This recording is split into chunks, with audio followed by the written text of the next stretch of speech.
Bu ölkədə tarixin ən bahalı və korrupsiyalaşmış idman tədbiri inşa olunub və 6000-dən çox işçi həyatını itirib. İl 2010-dur. Beynəlxalq Futbol Assosiasiyası növbəti Dünya Kuboku ev sahibinə səs verir. 32 ölkə yarışdadır və birdən heç bir stadionu futbol mirası olmayan kiçik bir səhra ölkəsi qalib gəlir. Sonraki istintaqlar milyonlarla rüşvəti aşkar edir. FIFA rəsmiləri həbs olunur. Səsin alındığı təsdiqlənir, amma o vaxta qədər çox gec olur. Qətərin Dünya Kuboku var və onlar onu yer üzündəki ən ucuz əmək qüvvəsi ilə inşa edirlər. Minlərlə işçi gətirilir.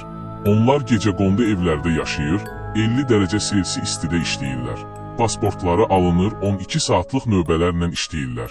İlk oyun başlayır, 6500-dən çox işçi artıq həyatını itirib. Milyardlar xərclənir.